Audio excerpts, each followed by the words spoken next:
राम राम सारा ने welcome to Haryanvi YouTube channel. Mandi Adampur railway station से भुवनेश्वर एयरपोर्ट की यात्रा के दौरान क्या मुश्किल आई और हमारी यात्रा कैसी रही, ये आपको इस ब्लॉग के माध्यम से बताने की कोशिश की है। आशा है आपको पसंद आए।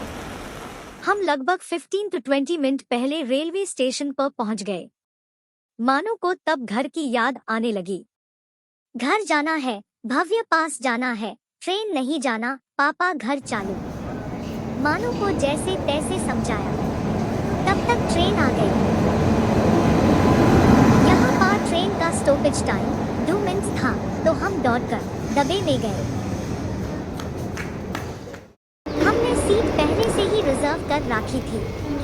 ट्रेन में सामने बैठे यात्रियों से बात करने पर पता चला कि ये तो मेरी ही क्लासमेट की सास और ननद है।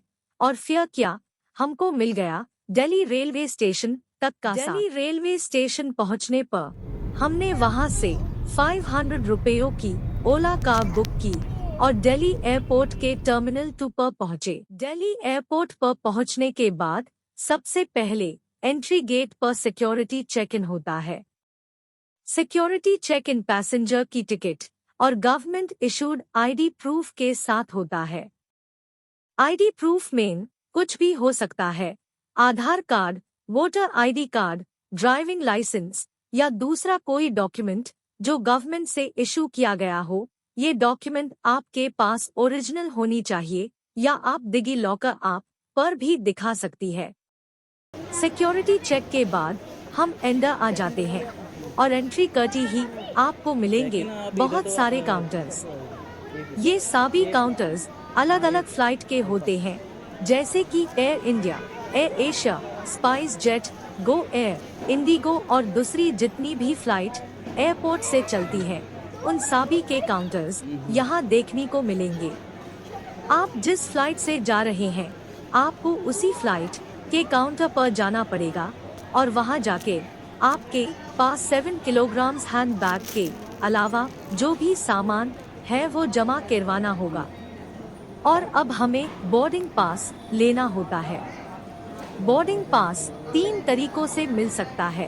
पहला है वेब चेक इन, यानी कि ऑनलाइन उसी फ्लाइट की वेबसाइट से चेक इन करके प्रिंट ले सकते हैं। दूसरा ऑप्शन होता है कियोस्क काउंटर। ये जैसे ही आप एयरपोर्ट के अंदर आते हैं तो ऐसे कियोस्क मिलेंगे।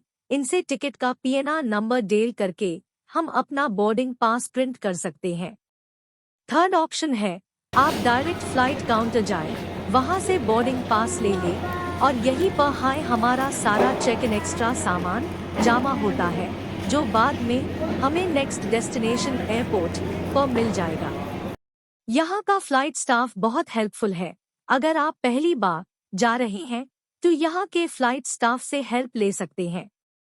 हमें अपना लगेज लेते टाइम ध्यान रखना होगा कि कितना लगेज हमको जमा करवाना है, यानी कि चेक इन करवाना है, और कितना लगेज हमें अपने साथ हैंड बैग में ले जाना है। फ्लाइट में आप ओनली हैंड बैग लेकर जा सकते हैं, जिसका मैक्सिमम वेट 7 किलो होना चाहिए। जो सामान जमा होता है वो सामान इस प्रकार फ्लाइट के लगेज कॉर्नर में रखा जाता है। हम जिस फ्लाइट में है इसमें 15 किलो का एक बैग और 7 किलो का हैंड बैग एक पैसेंजर के लिए अलाउड है। इससे ज्यादा वेट होने पर 1000 रुपये पार्ट 1 किलो का चार्ज देना होगा। आगे की वीडियो के लिए पार्ट 2 देखिए।